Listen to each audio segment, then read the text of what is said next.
ಇಂದಿನ ದಿನಾಂಕ 23/12/2025. ಪ್ರಾರ್ಥ ಮುರಳಿ ಬಾಪ್ ದಾದಾ ಮಧುಬನ. ಮಧುರ ಮಕ್ಕಳೇ, ಯಾವ ಸಂಕಲ್ಪವು ಈಶ್ವರಿಯ ಸೇವಾರ್ಥವಾಗಿ ನಡೆಯುತ್ತದೆಯೋ ಅದಕ್ಕೆ ಶುದ್ಧ ಸಂಕಲ್ಪ ಅಥವಾ ನಿಸ್ಸಂಕಲ್ಪವೆಂದೇ ಹೇಳಲಾಗುತ್ತದೆ, ವ್ಯರ್ಥವಲ್ಲ. ಪ್ರಶ್ನೆ: ವಿಕರ್ಮಗಳಿಂದ ಮುಕ್ತರಾಗಲು ಯಾವ ಕರ್ತವ್ಯವನ್ನು ಪಾಲನೆ ಮಾಡುತ್ತಲೂ ಅನಾಸಕ್ತರಾಗಿರಬೇಕು? ಉತ್ತರ: ಮಿತ್ರ ಸಂಬಂಧಿಗಳ ಸರ್ವಿಸ್ ಬಲೆ ಮಾಡಿ, ಆದರೆ ಅಲೌಕಿಕ ಈಶ್ವರಿಯ ದೃಷ್ಟಿಯನ್ನಿಟ್ಟುಕೊಂಡು ಮಾಡಿ. ಅವರಲ್ಲಿ ಮೋಹದ ಸೆಳೆತವು ಇರಬಾರದು. ಒಂದು ವೇಳೆ ಯಾವುದೇ ವಿಕಾರಿ ಸಂಬಂಧದಿಂದ ಸಂಕಲ್ಪವು ನಡೆದರೂ ಸಹ ಅದು ವಿಕರ್ಮವಾಗಿ ಬಿಡುತ್ತದೆ. ಆದ್ದರಿಂದ ಅನಾಸಕ್ತರಾಗಿ ಕರ್ತವ್ಯ ಪಾಲನೆ ಮಾಡಿ. ಎಷ್ಟು ಸಾಧ್ಯವೋ ಆತ್ಮ ಅಭಿಮಾನಿಯಾಗಿರುವ ಪುರುಷಾರ್ಥ ಮಾಡಿ. ಓಂ ಶಾಂತಿ. ಇಂದು ನೀವು ಮಕ್ಕಳಿಗೆ ಸಂಕಲ್ಪ, ವಿಕಲ್ಪ, ನಿಸ್ಸಂಕಲ್ಪ ಅಥವಾ ಕರ್ಮ, ಅಕರ್ಮ, ವಿಕರ್ಮದ ಬಗ್ಗೆ ತಿಳಿಸಿಕೊಡಲಾಗುತ್ತದೆ. ಎಲ್ಲಿಯವರೆಗೆ ನೀವು ಇಲ್ಲಿರುತ್ತೀರೋ ಅಲ್ಲಿಯವರೆಗೆ ನಿಮಗೆ ಸಂಕಲ್ಪಗಳು ಅವಶ್ಯವಾಗಿ ನಡೆಯುತ್ತವೆ. ಸಂಕಲ್ಪ ಧಾರಣೆ ಮಾಡುವ ವಿನಃ ಯಾವುದೇ ಮನುಷ್ಯರು ಒಂದು ಕ್ಷಣವೂ ಇರಲು ಸಾಧ್ಯವಿಲ್ಲ. ಈ ಸಂಕಲ್ಪಗಳು ಇಲ್ಲಿಯೂ ನಡೆಯುತ್ತವೆ, ಸತ್ಯಯುಗದಲ್ಲಿಯೂ ನಡೆಯುತ್ತವೆ ಮತ್ತು ಅಜ್ಞಾನ ಕಾಲದಲ್ಲಿಯೂ ನಡೆಯುತ್ತವೆ. ಆದರೆ ಜ್ಞಾನದಲ್ಲಿ ಬರುವುದರಿಂದ ಸಂಕಲ್ಪವು ಸಂಕಲ್ಪವಲ್ಲ, ಏಕೆಂದರೆ ನೀವು ಪರಮಾತ್ಮನ ಸೇವಾರ್ಥವಾಗಿ ನಿಮಿತ್ತರಾಗಿದ್ದೀರಿ. ಆದ್ದರಿಂದ ಯಾವುದು ಯಜ್ಞಾರ್ಥವಾಗಿ ಸಂಕಲ್ಪ ನಡೆಯುತ್ತದೆಯೋ ಆ ಸಂಕಲ್ಪವು ಸಂಕಲ್ಪವಲ್ಲ, ಅದು ನಿಸ್ಸಂಕಲ್ಪವಾಗಿದೆ. ಬಾಕಿ ಯಾವ ವ್ಯರ್ಥ ಸಂಕಲ್ಪಗಳು ನಡೆಯುತ್ತವೆಯೋ, ಅರ್ಥಾತ್ ಕಲಿಯುಗಿ ಸಂಸಾರ ಮತ್ತು ಕಲಿಯುಗಿ ಮಿತ್ರ ಸಂಬಂಧಿಗಳ ಪ್ರತಿ ನಡೆಯುತ್ತವೆಯೋ ಅದಕ್ಕೆ ವಿಕಲ್ಪವೆಂದು ಹೇಳಲಾಗುತ್ತದೆ. ಇದರಿಂದಲೇ ವಿಕರ್ಮವಾಗುತ್ತದೆ ಮತ್ತು ವಿಕರ್ಮಗಳಿಂದ ದುಃಖವು ಪ್ರಾಪ್ತಿಯಾಗುತ್ತದೆ. ಆದರೆ ಯಾವುದು ಯಜ್ಞದ ಪ್ರತಿ ಅಥವಾ ಈಶ್ವರಿಯ ಸೇವೆಯ ಪ್ರತಿ ಸಂಕಲ್ಪವು ನಡೆಯುತ್ತದೆಯೋ ಅದು ನಿಸ್ಸಂಕಲ್ಪವಾಯಿತು. ಸರ್ವೀಸಿನ ಪ್ರತಿ ಶುದ್ಧ ಸಂಕಲ್ಪ ಬಲೆ ನಡೆಯಲಿ. ನೋಡಿ, ತಂದೆಯು ನೀವು ಮಕ್ಕಳನ್ನು ಸಂಭಾಲನೆ ಮಾಡುವ ಅರ್ಥವಾಗಿ ಕುಳಿತಿದ್ದಾರೆ.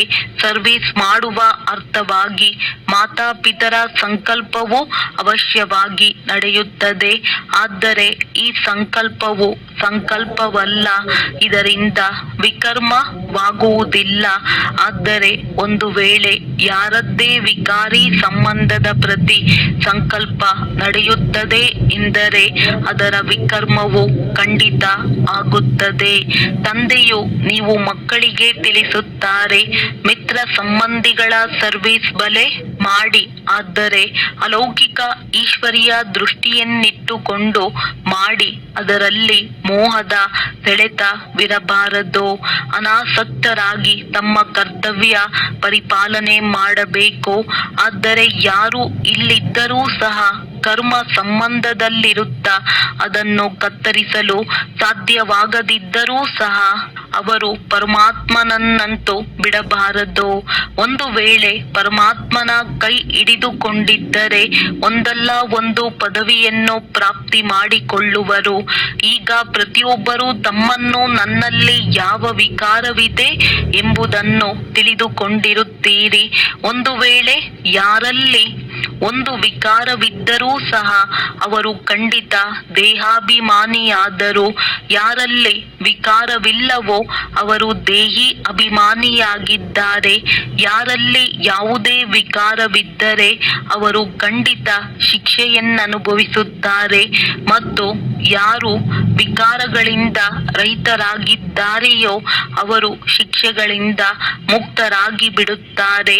ಹೇಗೆ ನೋಡಿ, ಕೆಲವು ಮಕ್ಕಳಿದ್ದಾರೆ, ಅವರಲ್ಲಿ ಕಾಮವಾಗಲಿ, ಕ್ರೋಧವಾಗಲಿ, ಲೋಭ, ಮೋಹವಾಗಲಿ ಇಲ್ಲ. ಅಂತವರು ಬಹಳ ಚೆನ್ನಾಗಿ ಸೇವೆ ಮಾಡಬಲ್ಲರು. ಈಗ ಅವರ ಸ್ಥಿತಿಯು ಬಹಳ ಜ್ಞಾನ ವಿಜ್ಞಾನಮಯವಾಗಿದೆ. ಅದನ್ನಂತೂ ನೀವೆಲ್ಲರೂ ಓಟು ಕೊಡುತ್ತೀರಿ. ಈಗ ಇದಂತೂ ಹೇಗೆ ನಾನು ತಿಳಿದುಕೊಂಡಿದ್ದೇನೆಯೋ ಹಾಗೆಯೇ ನೀವು ಮಕ್ಕಳು ಸಹ ತಿಳಿದುಕೊಂಡಿದ್ದೀರಿ. ಒಳ್ಳೆಯವರಿಗೆ ಎಲ್ಲರೂ ಒಳ್ಳೆಯವರೆಂದು ಹೇಳುತ್ತಾರೆ. ಯಾರಲ್ಲಿ ಕೊರತೆಗಳಿರುವುದೋ ಅವರಿಗೆ ಎಲ್ಲರೂ ಅದೇ ಓಟನ್ನು ಕೊಡುತ್ತಾರೆ. ಈಗ ಇದನ್ನು ನಿಶ್ಚಯ ಮಾಡಿಕೊಳ್ಳಿ. ಯಾರಲ್ಲಿ ಯಾವುದೇ ವಿಕಾರವಿದ್ದರೆ ಅವರು ಸರ್ವಿಸ್ ಮಾಡಲು ಸಾಧ್ಯವಿಲ್ಲ. ಯಾರು ವಿಕಾರಗಳಿಂದ ರಹಿತರಾಗಿದ್ದಾರೆಯೋ ಅವರು ಸರ್ವಿಸ್ ಮಾಡಿ ಅನ್ಯರನ್ನು ತಮ್ಮ ಸಮಾನ ಮಾಡಿಕೊಳ್ಳುವರು. ಆದ್ದರಿಂದ ವಿಕಾರಗಳಿಂದ ಪೂರ್ಣ ವಿಜಯ ಬೇಕು. ವಿಕಲ್ಪಗಳ ಮೇಲೆ ವಿಜಯ ಬೇಕಾಗಿದೆ. ಈಶ್ವರಾರ್ಥ ಸಂಕಲ್ಪಕ್ಕೆ ನಿಸ್ಸಂಕಲ್ಪ ಬೆನ್ನಲಾಗುವುದು. ವಾಸ್ತವದಲ್ಲಿ ಯಾವ ಸಂಕಲ್ಪ ನಡೆಯಲೇ ಇಲ್ಲವೋ ಸುಖ ದುಃಖದಿಂದ ಭಿನ್ನರಾಗಿ ಬಿಡುವರೋ ಅದಕ್ಕೆ ನಿಸ್ಸಂಕಲ್ಪತೆ ಎಂದು ಹೇಳಲಾಗುವುದು. ಇದಂತೂ ಅಂತ್ಯದಲ್ಲಿ ಯಾವಾಗ ನೀವು ಲೆಕ್ಕಾಚಾರಗಳನ್ನು ಮುಗಿಸಿ ಹೋಗಿಬಿಡುತ್ತೀರೋ ಅಲ್ಲಿ ದುಃಖ ಸುಖದಿಂದ ಭಿನ್ನ ಸ್ಥಿತಿಯಲ್ಲಿ ಹೋಗುತ್ತೀರಿ. ಆಗ ಯಾವುದೇ ಸಂಕಲ್ಪವೂ ನಡೆಯುವುದಿಲ್ಲ.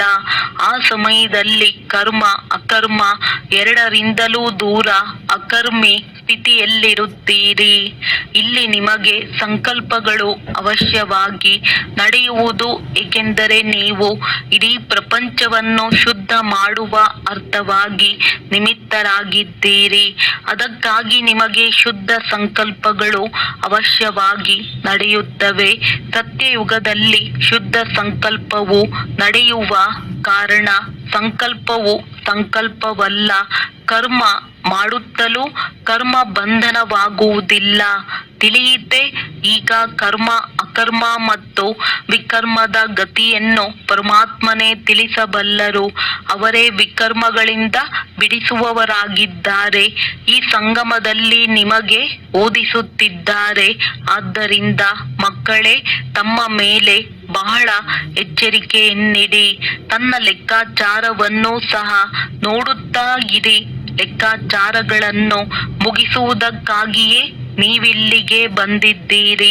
ಅಂದ ಮೇಲೆ ಇಲ್ಲಿ ಬಂದ ಮೇಲೂ ಸಹ ಲೆಕ್ಕಾಚಾರಗಳನ್ನು ಮಾಡಿಕೊಳ್ಳುತ್ತಾ ಅದರಿಂದ ಶಿಕ್ಷೆಯನ್ನು ಅನುಭವಿಸುವಂತಾಗಬಾರದು. ಈ ಗರ್ಭ ಜೈಲಿನ ಶಿಕ್ಷೆ ಏನು ಕಡಿಮೆಯಲ್ಲ. ಈ ಕಾರಣವೇ ಬಹಳ ಪುರುಷಾರ್ಥ ಮಾಡಬೇಕಾಗಿದೆ. ಈ ಗುರಿಯು ಬಹಳ ದೊಡ್ಡದಾಗಿದೆ. ಆದ್ದರಿಂದ ಎಚ್ಚರಿಕೆಯಿಂದ ನಡೆಯಬೇಕಾಗಿದೆ. ವಿಕಲ್ಪಗಳ ಮೇಲೆ ಖಂಡಿತ ವಿಜಯ ಗಳಿಸಬೇಕಾಗಿದೆ. ಈಗ ಎಲ್ಲಿಯ ತನಕ ನೀವು ವಿಕಲ್ಪಗಳ ಮೇಲೆ ಜಯ ಗಳಿಸಿದ್ದೀರಿ? ಎಲ್ಲಿಯವರೆಗೆ ಈ ನಿಸ್ಸಂಕಲ್ಪ ಅರ್ಥಾತ್ ಸುಖ ದುಃಖದಿಂದ ಭಿನ್ನ ಸ್ಥಿತಿಯಲ್ಲಿರುತ್ತೀರಿ ಎಂಬುದನ್ನು ನೀವು ತಮಗೆ ತಾವು ತಿಳಿದುಕೊಳ್ಳುತ್ತಾ ಇರಿ. ಯಾರು ಸ್ವಯಂನ ಬಗ್ಗೆ ಅರಿತುಕೊಳ್ಳಲು ಸಾಧ್ಯವಿಲ್ಲವೋ ಅವರು ಮೊಮ್ಮ ಬಾಬಾರವರೊಂದಿಗೆ ಕೇಳಬಹುದು. ಏಕೆಂದರೆ ನೀವಂತೂ ಅವರ ವಾರಸುದಾರರಾಗಿದ್ದೀರಿ. ಆದ್ದರಿಂದ ಅವರು ಎಲ್ಲವನ್ನು ತಿಳಿಸಬಲ್ಲರು. ನಿಸ್ಸಂಕಲ್ಪ ಸ್ಥಿತಿಯಲ್ಲಿರುವುದರಿಂದ ನೀವು ತಮ್ಮದಷ್ಟೇ ಅಲ್ಲ, ಯಾವುದೇ ವಿಕಾರಿಯ ವಿಕರ್ಮಗಳನ್ನು ಸಹ ನೀವು ಅದುಮಿಡಬಲ್ಲಿರಿ. ಯಾವುದೇ ಕಾಮಿ ಪುರುಷನು ನಿಮ್ಮ ಮುಂದೆ ಬಂದರೂ ಸಹ ಆಗ ಅವರಿಗೆ ವಿಕಾರಿ ಸಂಕಲ್ಪವು ನಡೆಯುವುದಿಲ್ಲ. ಹೇಗೆ ಯಾವುದೇ ದೇವತೆಗಳ ಬಳಿ ಹೋದಾಗ ಅವರ ಮುಂದೆ ಎಂತಹ ವ್ಯಕ್ತಿಗಳೂ ಸಹ ಶಾಂತವಾಗಿ ಬಿಡುತ್ತಾರೆ, ಹಾಗೆಯೇ ನೀವು ಸಹ ಗುಪ್ತ ರೂಪದಲ್ಲಿ ದೇವತೆಗಳಾಗಿದ್ದೀರಿ. ನಿಮ್ಮ ಮುಂದೆಯೂ ಯಾರದೇ ವಿಕಾರಿ ಸಂಕಲ್ಪವು ನಡೆಯಲು ಸಾಧ್ಯವಿಲ್ಲ. ಆದರೆ ಇಂತಹ ಅನೇಕ ಕಾಮಿ ಪುರುಷರಿರುತ್ತಾರೆ. ಯಾರದ್ದು ಒಂದು ವೇಳೆ ಕೆಲವು ಸಂಕಲ್ಪಗಳು ನಡೆದರೂ ಸಹ ಅದು ನಿಮ್ಮ ಮೇಲೆ ಪ್ರಭಾವ ಬೀರುವುದಿಲ್ಲ. ನೀವು ಯೋಗಯುಕ್ತರಾಗಿ ನಿಂತಿದ್ದಾಗ ಮಾತ್ರ. ನೋಡಿ ಮಕ್ಕಳೇ, ನೀವಿಲ್ಲಿ ಪರಮಾತ್ಮನಿಗೆ ವಿಕಾರಗಳ ಆಹುತಿಯನ್ನು ಕೊಡಲು ಬಂದಿದ್ದೀರಿ. ಆದರೆ ಕೆಲವರು ನಿಯಮಾನುಸಾರವಾಗಿ ಇನ್ನೂ ಆಹುತಿಯನ್ನು ನೀಡಿಲ್ಲ. ಅವರ ಯೋಗವು ಪರಮಪಿತನೊಂದಿಗೆ ಜೋಡಣೆಯಾಗಿಲ್ಲ. ಇಡೀ ದಿನ ಬುದ್ಧಿಯೋಗವು ಅಲೆಯುತ್ತಿರುತ್ತದೆ, ಅರ್ಥಾತ್ ದೇಹಿ ಅಭಿಮಾನಿಗಳಾಗಿಲ್ಲ. ದೇಹಾಭಿಮಾನದಲ್ಲಿರುವುದರಿಂದ ಅನ್ಯರ ಸ್ವಭಾವದಲ್ಲಿ ಬಂದು ಬಿಡುತ್ತಾರೆ. ಈ ಕಾರಣದಿಂದ ಪರಮಾತ್ಮನೊಂದಿಗೆ ಪ್ರೀತಿಯನ್ನು ನಿಭಾಯಿಸಲು ಸಾಧ್ಯವಿಲ್ಲ.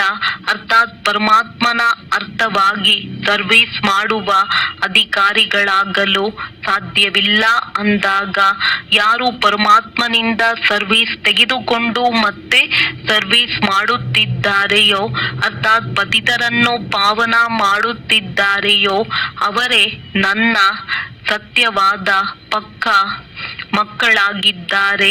ಅವರಿಗೆ ಬಹಳ ದೊಡ್ಡ ಪದವಿ ಸಿಗುತ್ತದೆ. ಈಗ ಸ್ವಯಂ ಪರಮಾತ್ಮನೇ ಬಂದು ನಿಮ್ಮ ತಂದೆಯಾಗಿದ್ದಾರೆ. ಆ ತಂದೆಯನ್ನು ಸಾಧಾರಣ ರೂಪದಲ್ಲಿ ಅರಿತುಕೊಳ್ಳದೆ ಯಾವುದೇ ಪ್ರಕಾರದ ಸಂಕಲ್ಪವನ್ನು ಉತ್ಪನ್ನ ಮಾಡುವುದು ಸಹ ವಿನಾಶವನ್ನು ಪ್ರಾಪ್ತಿ ಮಾಡಿಕೊಳ್ಳುವುದಾಗಿದೆ. ಈಗ ಅಂತಹ ಸಮಯವು ಬರುವುದು ಯಾವಾಗ 108 ಮಂದಿ ಜ್ಞಾನ ಗಂಗೆಯರು ಪೂರ್ಣ ಸ್ಥಿತಿಯನ್ನು ಪ್ರಾಪ್ತಿ ಮಾಡಿಕೊಳ್ಳುವರು. ಉಳಿದಂತೆ ಯಾರು ಓದಿಲ್ಲವೋ ಅವರು ತಮ್ಮದೇ ನಷ್ಟವನ್ನು ಮಾಡಿಕೊಳ್ಳುತ್ತಾರೆ. ಈ ನಿಶ್ಚಯವನ್ನು ಅರಿತುಕೊಳ್ಳಿ. ಯಾರು ಈ ಈಶ್ವರಿಯ ಯಜ್ಞದಲ್ಲಿ ಬಚ್ಚಿಟ್ಟುಕೊಂಡು ಕೆಲಸ ಮಾಡುತ್ತಾರೆಂದರೆ ಅವರನ್ನು ಸರ್ವಜ್ಞನಾದ ತಂದೆಯು ನೋಡುತ್ತಾರೆ. ಅವರು ಮತ್ತೆ ತನ್ನ ಸಾಕಾರ ಸ್ವರೂಪ ತಂದೆಗೆ ಸಾವಧಾನವನ್ನು ಕೊಡುವ ಅರ್ಥವಾಗಿ ಟಚ್ ಕೊಡುತ್ತಾರೆ. ಆದ್ದರಿಂದ ಯಾವುದೇ ಮಾತನ್ನು ಮುಚ್ಚಿಡಬಾರದು. ಬಲೆ ತಪ್ಪುಗಳಾಗುತ್ತವೆ, ಆದರೆ ಅವನ್ನು ತಿಳಿಸಿದಾಗಲೇ ಮುಂದೆ ನೀವು ಅದರಿಂದ ಮುಕ್ತರಾಗುತ್ತೀರಿ. ಆದ್ದರಿಂದ ಮಕ್ಕಳೇ, ಎಚ್ಚರಿಕೆಯಿಂದಿರಿ. ಮಕ್ಕಳು ಮೊದಲು ತಮ್ಮನ್ನು ನಾನು ಯಾರು, ವಾಟ್ ಆಮ್ ಐ ಎಂಬುದನ್ನು ತಿಳಿದುಕೊಳ್ಳಬೇಕು. ನಾನು ಎಂದು ಶರೀರಕ್ಕೆ ಹೇಳುವುದಿಲ್ಲ, ಆತ್ಮಕ್ಕೆ ನಾನು ಎಂದು ಹೇಳುತ್ತಾರೆ. ನಾನಾತ್ಮ ಎಲ್ಲಿಂದ ಬಂದಿದ್ದೇನೆ, ಯಾರ ಸಂತಾನನಾಗಿದ್ದೇನೆ.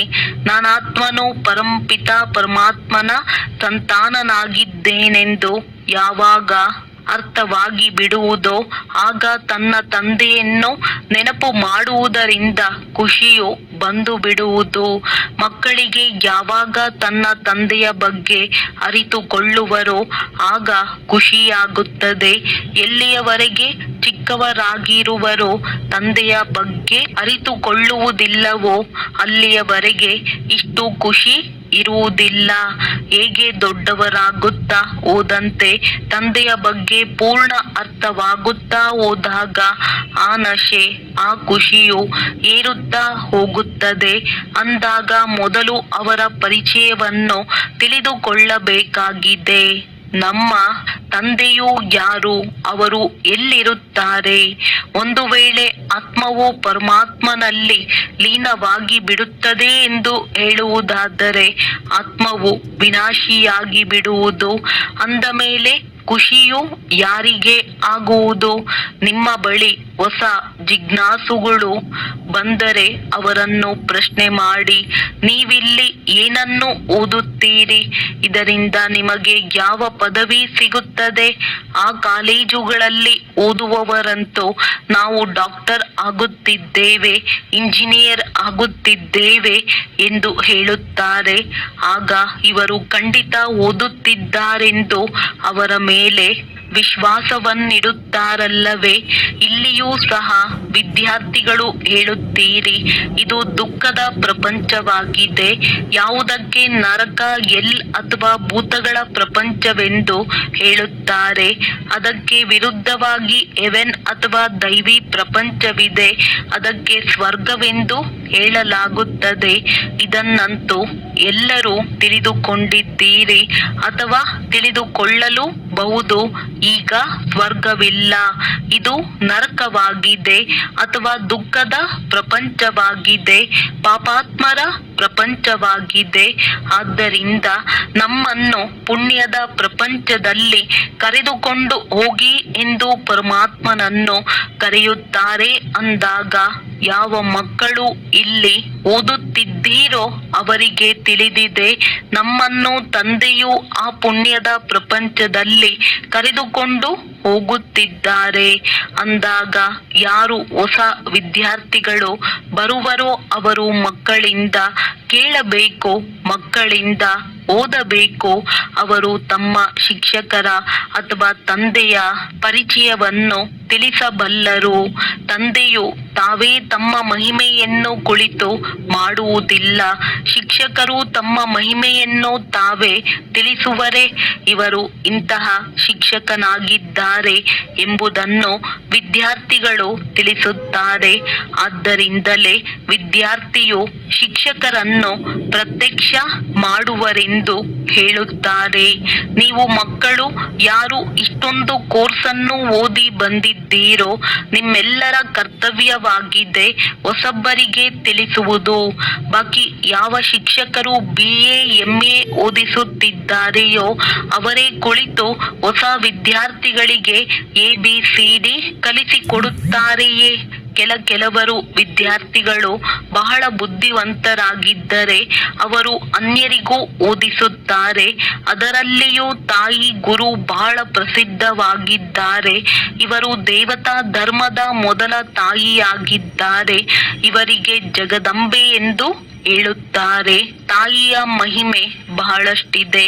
ಬಂಗಾಳದಲ್ಲಿ ಕಾಳಿ, ದುರ್ಗಾ, ಸರಸ್ವತಿ ಮತ್ತು ಲಕ್ಷ್ಮಿ ಈ 4 ದೇವಿಯರ ಬಹಳ ಪೂಜೆ ಮಾಡುತ್ತಾರೆ. ಅಂದಾಗ ಆ 4 ಮಂದಿಯ ಪರಿಚಯವಂತೂ ತಿಳಿದಿರಬೇಕು. ಹೇಗೆ ಲಕ್ಷ್ಮಿಯು ಧನದೇವಿಯಾಗಿದ್ದಾರೆ, ಅವರು ಇಲ್ಲಿಯೇ ರಾಜ್ಯಭಾರ ಮಾಡಿ ಹೋಗಿದ್ದಾರೆ. ಬಾಕಿ ಕಾಳಿ, ದುರ್ಗಾ ಇತ್ಯಾದಿ ಎಲ್ಲ ಹೆಸರುಗಳು ಇವರಿಗೆ ಬಂದಿವೆ. ಒಂದು ವೇಳೆ 4 ಮಂದಿ ಬೇರೆ ಬೇರೆ ಮಾತೆಯರಾಗಿದ್ದರೆ ಅವರಿಗೆ 4 ಮಂದಿ ಪತಿಯರು ಇರಬೇಕಾಗಿತ್ತು. ಈಗ ಲಕ್ಷ್ಮಿಯ ಪತಿಯಂತೂ ನಾರಾಯಣನೆಂದು ಪ್ರಸಿದ್ಧವಾಗಿದೆ. ಕಾಳಿಯ ಪತಿ ಯಾರು? ಶಂಕರ. ಆದರೆ ಶಂಕರನು ಪಾರ್ವತಿಯ ಪತಿ ಎಂದು ಹೇಳುತ್ತಾರೆ. ಪಾರ್ವತಿಯು ಕಾಳಿಯಲ್ಲ. ಅನೇಕರು ಕಾಳಿಯನ್ನು ಪೂಜಿಸುತ್ತಾರೆ, ಮಾತೆಯನ್ನು ನೆನಪು ಮಾಡುತ್ತಾರೆ, ಆದರೆ ಪಿತನ ಬಗ್ಗೆ ಗೊತ್ತಿಲ್ಲ. ಕಾಳಿಗೆ ಪತಿ ಇರಬೇಕು ಅಥವಾ ಪಿತನಿರಬೇಕು, ಆದರೆ ಇದು ಯಾರಿಗೂ ತಿಳಿದಿಲ್ಲ.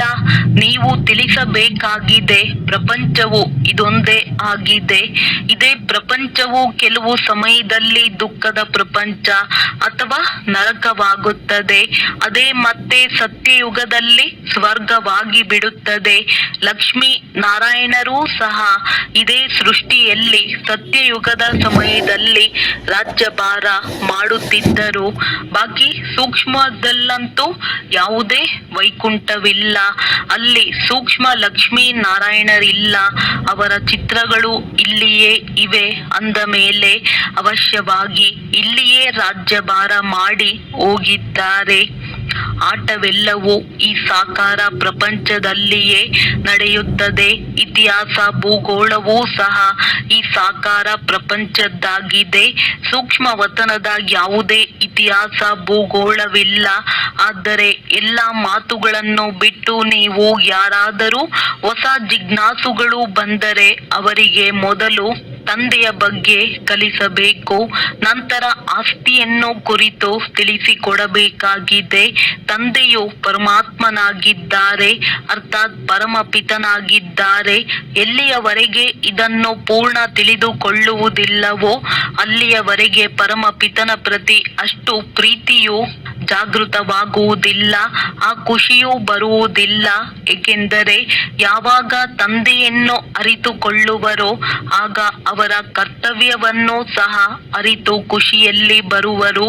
ಅಂದಾಗ ಈ ಮೊಟ್ಟ ಮೊದಲ ಮಾತನ್ನು ತಿಳಿದುಕೊಳ್ಳುವುದರಲ್ಲಿಯೇ ಖುಷಿ ಇದೆ. ಪರಮಾತ್ಮನಂತೂ ಎವರ್ ಹ್ಯಾಪಿ, ಆನಂದ ಸ್ವರೂಪನಾಗಿದ್ದಾರೆ. ನಾವು ಅವರ ಮಕ್ಕಳಾಗಿದ್ದೇವೆ ಅಂದ ಮೇಲೆ ಆ ಖುಷಿಯು ಏಕೆ ಬರಬಾರದು? ಏಕೆ ಆ ಉಮಂಗ ಇರುವುದಿಲ್ಲ? I am son of god, I am ever happy master god. ನಾನು ಪರಮಾತ್ಮನ ಸಂತಾನ, ನಾನು ಮಾಸ್ಟರ್ ಆನಂದ ಸಾಗರನಾಗಿದ್ದೇನೆ. ಈ ಖುಷಿಯು ಬರುವುದಿಲ್ಲವೆಂದರೆ ತನ್ನನ್ನು ಪರಮಾತ್ಮನ ಸಂತಾನನೆಂದು ತಿಳಿದುಕೊಂಡಿಲ್ಲವೆಂಬುದು ಸಿದ್ಧವಾಗುತ್ತದೆ. God is ever happy but I am not happy. ಪರಮಾತ್ಮನು ಆನಂದ ಸಾಗರ, ಆದರೆ ನಾನು ಮಾತ್ರ ಆನಂದವಾಗಿಲ್ಲ, ಖುಷಿಯಾಗಿಲ್ಲ. ಏಕೆಂದರೆ ಆ ತಂದೆಯನ್ನು ಅರಿತುಕೊಂಡಿಲ್ಲ. ಮಾತಂತೂ ಸಹಜವಾಗಿದೆ. ಕೆಲವರಿಗೆ ಈ ಜ್ಞಾನವನ್ನು ಕೇಳುವ ಬದಲು ಶಾಂತಿಯೇ ಇಷ್ಟವಾಗುತ್ತದೆ. ಏಕೆಂದರೆ ಅನೇಕರು ಈ ಜ್ಞಾನವನ್ನು ತೆಗೆದುಕೊಳ್ಳುವುದಕ್ಕೂ ಸಾಧ್ಯವಿಲ್ಲ. ಅಷ್ಟು ಸಮಯವೆಲ್ಲಿದೆ? ಕೇವಲ ಪರಮಾತ್ಮನನ್ನು ಅರಿತುಕೊಂಡು ಶಾಂತಿಯಲ್ಲಿದ್ದರೂ ಸಹ ಅದು ಒಳ್ಳೆಯದೇ ಆಗಿದೆ. ಹೇಗೆ ಸನ್ಯಾಸಿಗಳೂ ಸಹ ಪರ್ವತಗಳ ಗುಹೆಗಳಲ್ಲಿ ಹೋಗಿ ಪರಮಾತ್ಮನ ನೆನಪಿನಲ್ಲಿ ಕುಳಿತುಕೊಳ್ಳುತ್ತಾರೆ, ಹಾಗೆಯೇ ಪರಮಪಿತ ಪರಮಾತ್ಮನ ಆ ಪರಂಜ್ಯೋತಿಯ ನೆನಪಿನಲ್ಲಿರುವುದು ಸಹ ಒಳ್ಳೆಯದೇ ಆಗಿದೆ. ಅವರ ನೆನಪಿನಿಂದ ಸನ್ಯಾಸಿಗಳು ಸಹ ನಿರ್ವಿಕಾರಿಗಳಾಗುತ್ತಾರೆ. ಆದರೆ ಮನೆಯಲ್ಲೇ ಕುಳಿತೇ ಅವರು ನೆನಪು ಮಾಡಲು ಸಾಧ್ಯವಿಲ್ಲ. ಅಲ್ಲಂತೂ ಮಕ್ಕಳು ಮರಿಗಳಲ್ಲಿ ಮೋಹವು ಹೋಗುತ್ತಿರುತ್ತದೆ. ಆದ್ದರಿಂದ ಸನ್ಯಾಸ ಮಾಡುತ್ತಾರೆ, ಪವಿತ್ರರಾಗಿ ಬಿಡುತ್ತಾರೆ ಅಂದಾಗ ಅದರಲ್ಲಿಯೂ ಸುಖವಿದೆಯಲ್ಲವೇ? ಸನ್ಯಾಸಿಗಳು ಎಲ್ಲರಿಗಿಂತ ಒಳ್ಳೆಯವರಾಗಿದ್ದಾರೆ. ಆದಿದೇವನು ಸನ್ಯಾಸಿಯಾದರಲ್ಲವೇ? ಇಲ್ಲಿ ಮುಂದೆ ಆದಿದೇವನ ಮಂದಿರವೂ ನಿಂತಿದೆ. ಅಲ್ಲಿ ತಪಸ್ಸು ಮಾಡುತ್ತಿದ್ದಾರೆ. ದೇಹದ ಎಲ್ಲ ಧರ್ಮಗಳ ಸನ್ಯಾಸ ಮಾಡಿ ಎಂದು ಗೀತೆಯಲ್ಲಿಯೂ ಹೇಳುತ್ತಾರೆ. ಅವರು ಸನ್ಯಾಸ ಮಾಡಿ ಹೋಗುತ್ತಾರೆಂದರೆ ಮಹಾತ್ಮರಾಗಿ ಬಿಡುತ್ತಾರೆ. ಗೃಹಸ್ಥಿಗಳಿಗೆ ಮಹಾತ್ಮರೆಂದು ಹೇಳುವುದು ನಿಯಮಕ್ಕೆ ವಿರುದ್ಧವಾಗಿದೆ. ನಿಮಗಂತೂ ಪರಮಾತ್ಮನೇ ಬಂದು ಸನ್ಯಾಸ ಮಾಡಿಸಿದ್ದಾರೆ. ಮಾಡುವುದೇ ಸುಖಕ್ಕಾಗಿ. ಮಹಾತ್ಮರೆಂದು ದುಃಖಿಯಾಗುವುದಿಲ್ಲ. ರಾಜರು ಸಹ ಸನ್ಯಾಸ ಮಾಡುತ್ತಾರೆಂದರೆ ಕಿರೀಟ ಇತ್ಯಾದಿಗಳೆಲ್ಲವನ್ನು ತೆಗೆದು ಎಸೆಯುತ್ತಾರೆ. ಹೇಗೆ ಗೋಪಿಚಂದರು ಸನ್ಯಾಸ ಮಾಡಿದರು ಅಂದ ಮೇಲೆ ಅವಶ್ಯವಾಗಿ ಇದರಲ್ಲಿ ಸುಖವಿದೆ, ಒಳ್ಳೆಯದು. ಮಧುರಾತಿ ಮಧುರ ಅಗಲಿ ಹೋಗಿ ಮರಳಿ ಸಿಕ್ಕಿರುವ ಮಕ್ಕಳ ಪ್ರತಿ ಮಾತ್ಪಿತಾ ಬಾಪ್ ದಾದಾರವರ ನೆನಪು, ಪ್ರೀತಿ ಹಾಗೂ ಸುಪ್ರಭಾತ. ಆತ್ಮಿಕ ಮಕ್ಕಳಿಗೆ ಆತ್ಮಿಕ ತಂದೆಯ ನಮಸ್ತೆ. ಧಾರಣೆಗಾಗಿ ಮುಖ್ಯ ಸಾರ: ಯಾವುದೇ ಉಲ್ಟಾ ಕರ್ಮವನ್ನು ಬಚ್ಚಿಟ್ಟುಕೊಂಡು ಮಾಡಬಾರದು. ಬಾಪ್ ದಾದಾರವರಿಂದ ಯಾವುದೇ ಮಾತನ್ನು ಮುಚ್ಚಿಡಬಾರದು. ಬಹಳ ಎಚ್ಚರವಾಗಿರಬೇಕಾಗಿದೆ. ವಿದ್ಯಾರ್ಥಿಯು ಶಿಕ್ಷಕರನ್ನು ಪ್ರತ್ಯಕ್ಷ ಮಾಡುವರು. ಏನನ್ನು ಓದಿದ್ದೀರೋ ಅದನ್ನು ಅನ್ಯರಿಗೂ ಓದಿಸಬೇಕಾಗಿದೆ.